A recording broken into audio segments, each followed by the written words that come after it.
I can't imagine anyone who's grown up in this country or indeed around the world that hasn't got some link with James Bond. I remember when I was a teenager being in a hospital for a couple of months, and there almost being physical fights between patients over the Ian Fleming books in the hospital. So desired were they. We're very fortunate tonight to be joined by his niece, Lucy Fleming, who's closely involved in Ian Fleming publications, and they've commissioned a new James Bond book by the amazing William Boyd, which is due to be published in the spring or the fall, for those of you watching the stream in Notting Hill. So please welcome, reading from How to Write a Thriller by Ian Fleming, Lucy Fleming, ladies and gentlemen.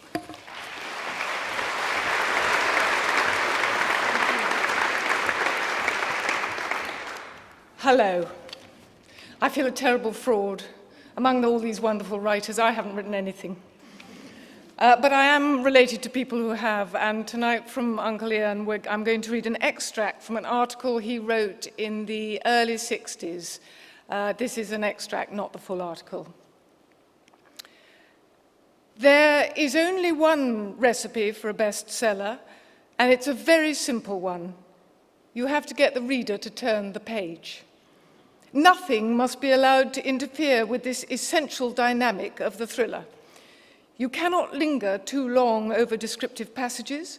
There must be no complications in names, relationships, journeys, or geographical settings. The reader must never have to ask himself, where am I? Who is this person? What the hell are they all doing? Your prose must be simple and unmannered. By all means, set the scene or enumerate the heroine's measurements as lovingly as you wish. But in doing so, each word must tell and interest or titillate the reader before the action hurries on. Having achieved a workmanlike style and the all-essential pace of narrative, what are we to put in the book? What are the ingredients of a thriller? Briefly, the ingredients are anything that will thrill any of the human senses. Absolutely anything. In this department, my contribution to the art of thriller writing has been to attempt the total stimulation of the reader all the way through, even to his taste buds. For instance, I've never understood why people in books have to eat such sketchy and indifferent meals. This may seem a small thing to worry about, but in fact, it is a part of all successful writing, which consists of writing interesting words rather than dull ones.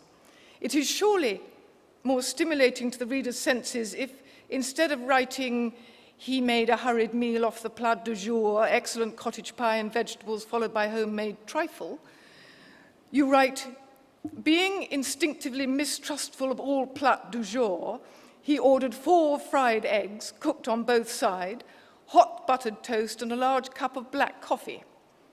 No difference in price here, but the following points should be noted.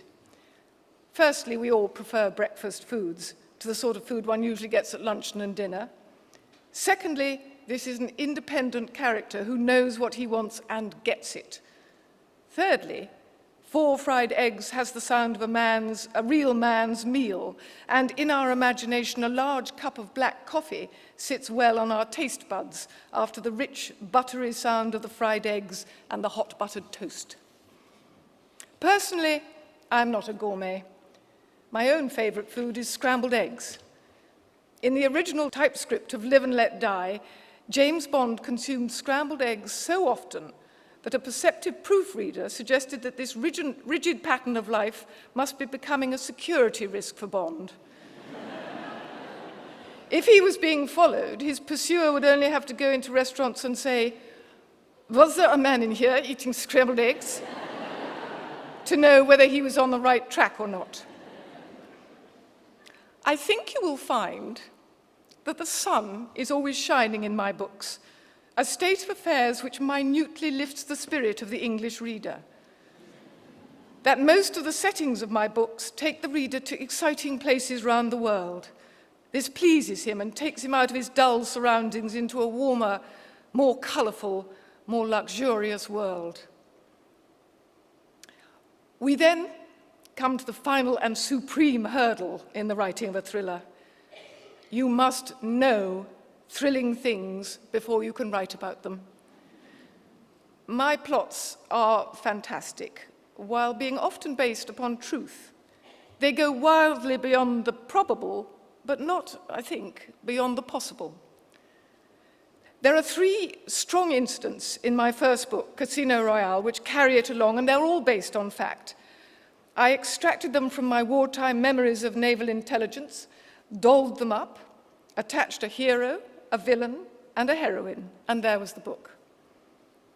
The first was the attempt on Bond's life outside the Hotel Splendide. Far-fetched, you might say.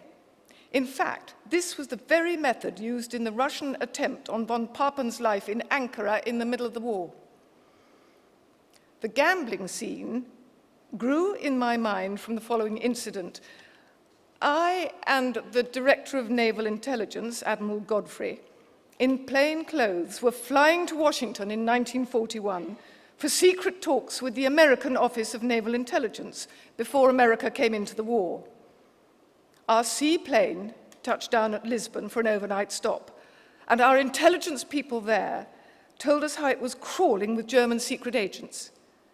The chief of these and his 2 assistants gambled every night in the casino at the neighboring Estoril. I suggested to the DNI that he and I should have a look at these people. There were the 3 men, playing at the high chemin de fer table. The feverish idea came to me that I would sit down and gamble against these men and defeat them, thereby reducing the funds of the German Secret Service. It was a foolhardy plan. I had £50 in travel money. I was cleaned out. A humiliating experience which added to the sinews of war of the German Secret Service and reduced me sharply in my chief's estimation. Finally, the torture scene. What I described in Casino Royale was a greatly watered-down version of a French-Moroccan torture known as passé à la mandoline. Don't look it up, which was practiced on several of our agents during the war. The next essential is to keep strictly to a routine, and I mean strictly. I write for about 3 hours in the morning, and I do another hour's work between 6 and 7 in the evening. At the end of this, I reward myself by numbering the pages and putting them away in a spring-back folder. The whole of this 4 hours of daily work is devoted to writing narrative. I never correct anything, and I never look back at what I've written. If you once look back, you are lost. How could you have written this drivel? How could you have used terrible 6 times on 1 page, and so forth? If you interrupt the writing of fast narrative with too much introspection and self-criticism, you will be lucky if you write 500 words a day, and you will be disgusted with them into the bargain. By following my formula, you write 2,000 words a day, and you aren't disgusted with them until the book is finished. Then the book gets published, and you start getting letters from people saying that the Orient Express has vacuum and not hydraulic brakes, and that you have mousseline sauce and not béarnaise with asparagus. But what, after all these labors, are the rewards of writing, and in my case, of writing thrillers? Above all, being a comparatively successful writer is a good life. You don't have to work at it all the time, and you carry your office around in your head. And you are far more aware of the world around you. Writing makes you more alive to your surroundings. And since the main ingredient of living, though you might not think so to look at most human beings, is to be alive, this is quite a worthwhile byproduct of writing, even if you only write thrillers.